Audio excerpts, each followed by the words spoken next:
going on, guys? Dr. Root 7 signing in, back with another video. You have made your decision. ComixZone for the Sega Genesis Mega Drive consoles.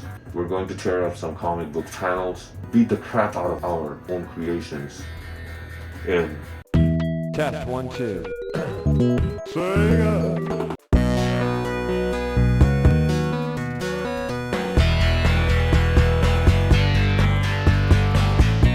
One of the finest Sega exclusives during their prime time, ComixZone tells the story of a starving artist and freelance rock musician, Sketch Turner, living in New York City. One stormy night, while working on his newest comic book, ComixZone, a lightning bolt strikes a panel of his comic, which brings the main villain of his comic to life, a mutant named Mortis. The game starts off with you being thrown in the comic book. You meet General Alyssa, who tells you about the situation and how you're the chosen one, and you're the only one who can save this fictional post-apocalyptic world. You move from panel to panel, defeating enemies which are hand-drawn by Mortis himself. Additionally, you will also be solving puzzles to progress through the levels.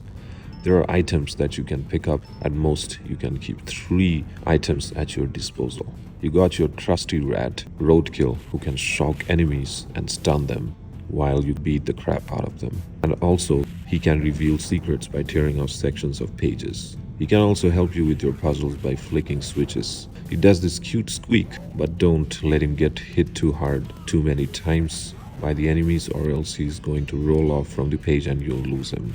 There is a fist power-up which turns you into Super Sketch. Using this power will wipe off enemies from the panels. Now, this game is set within the panels of a comic book, like I've said, with dialogue rendered within talk bubbles and sprites, and backgrounds possessing the bright colors and dynamic drawing styles of superhero comics. ComixZone stretched the idea to such an extent that Sega applied for and was granted a patent for a video game system for creating a simulated comic book game. Now, I have had some frustrating experiences with this game, but it wasn't the game's fault. I'll share that in a bit. So let's just start up the game and stir up some nostalgic memories.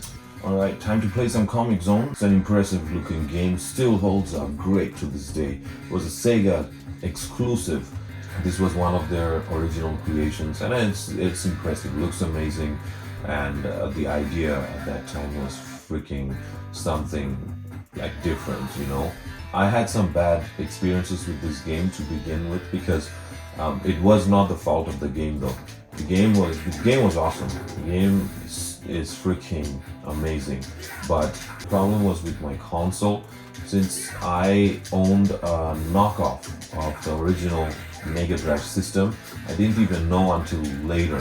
And yeah, because the knockoff was so perfectly made, maybe if I could ever get a chance in the future, I will show it to you guys. I still have that console. I never realized that it could be a knockoff.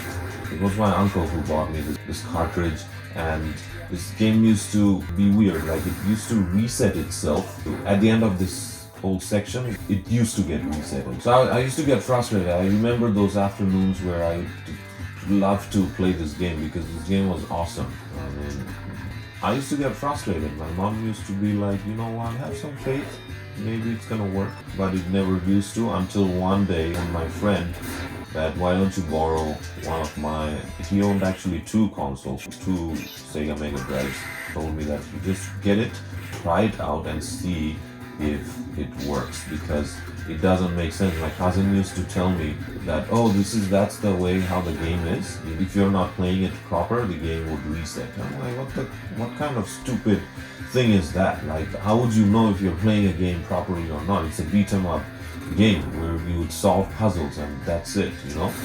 Exactly at the end of the section, when you're going to make a jump, the game would reset, or in the next section. You know, I borrowed the console from my friend and I tried it out, and it was like Super Sketch. And I tried it out. I was very surprised when it didn't reset. and I told my friend the next day that, hey man, you know what? Why don't you take my Sega? I'll just give it back to you in the next couple of days. Let me just try this game out.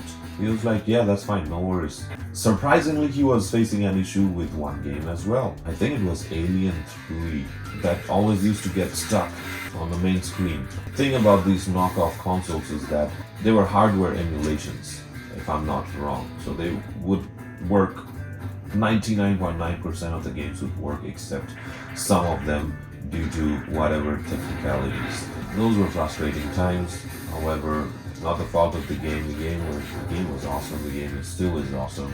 I had a good experience. Never got a chance to finish this game. I was in the final act and I missed that shit. Okay, that's fine. That's fine. And boom. Oh shit. There we go. Okay. I think that's when I started getting like anxiety and stuff. So I'm like, why the fuck is not happening? Why the fuck is not working, you know? And yeah, bro, those were not some good times. So fuck you, game, for that. Yeah, man.